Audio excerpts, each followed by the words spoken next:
World News in 5. News and developments making headlines around the world in 5 minutes. World News in 5. Here on Radyo Pilipinas Worldwide. This is World News in 5 here on Radyo Pilipinas World Service. The United States accused Russia of breaching an international chemical weapons ban by using a choking agent in its offensives against Ukraine. In a statement, the U.S. State Department said it determined that Russia has used the chemical weapon chloropicrine against Ukrainian troops in addition to the use of riot control agents. Both agents, it said, are in violation of the Chemical Weapons Convention, or CWC, stressing the use of such chemicals is not an isolated incident. It added that Moscow's use of banned chemicals is probably driven by Russian forces' desire to dislodge Ukrainian troops from fortified positions and achieve tactical gains on the battlefield. There's no immediate comment from Russia regarding the United States allegations. Moscow has denied similar accusations made by Ukraine in the past months. Meanwhile, in relation to Russia's alleged use of chemical weapons and its continued offensives against Ukraine, the department also announced a fresh round of sanctions targeting more than 280 individuals and entities.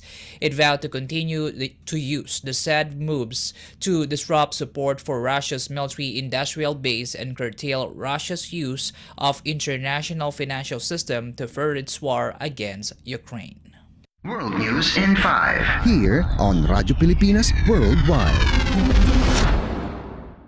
In our news, Israel's top military general signals that their offensive operation in the war-torn Palestinian enclave of Gaza will continue with strength and that their forces was preparing for an offensive in the north. General Herzi Halevi, the chief of staff of Israel's armed forces, made the remarks as he was on a tour and conducting a situational assessment in northern Israel bordering Lebanon. Quoted by the military, Halevi lauded the Israeli reservists for doing an excellent job of operational defense at the border and said they are preparing for an offensive in the north. He did not elaborate further about the remarks, which are somewhat connected to the increasing tensions of Israel with Lebanon's Hezbollah. Since October, the Lebanese militia group, together with other Iranian-supported militants, have conducted multiple attacks against Israel in what they called form of sympathizing with the Palestinian Hamas in Gaza. Since then, cross-border attacks between Israel and Lebanon have escalated further, increasing fears the conflict would extend deeper in the two sides' territories.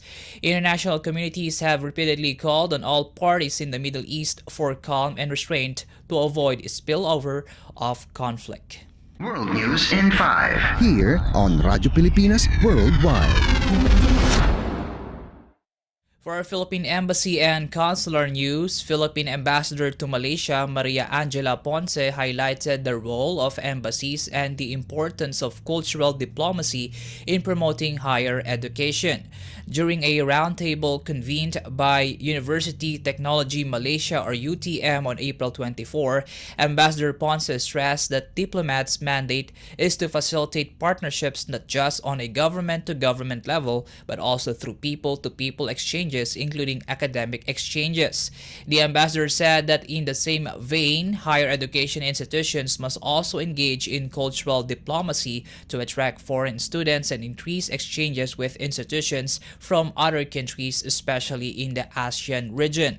Drawing from her experience as a British chevening scholar in the United Kingdom, Ambassador Ponce highlighted the importance of an individual's formation during their student years and the effectiveness of educational exchanges in promoting mutual understanding of countries and cultures.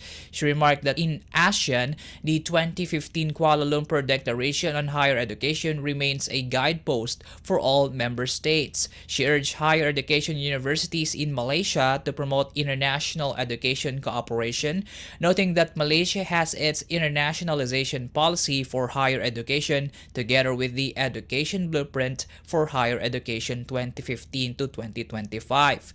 Ambassador Ponce concluded that as Malaysia takes on the chairpersonship of ASEAN in 2025, it is an opportune time to reflect on the higher education agenda and chart the path of ASEAN's higher education policies and frameworks. The roundtable was held in conjunction with the launch of the Erasmus Plus Malaysia Hub, in which UTM was appointed as Malaysia's Erasmus Plus national focal point. Erasmus Plus is a program of the European Union to support education, training, youth, and sports in Europe. It provides students with opportunities to study at universities in the EU member countries. World News in 5. Here on Radyo Pilipinas Worldwide. You just heard World News in 5 here on Radyo Pilipinas World Service. This is Peñano. Good day. World News in 5. News and developments making headlines around the world in 5 minutes. World News in 5. Here on Radyo Pilipinas Worldwide.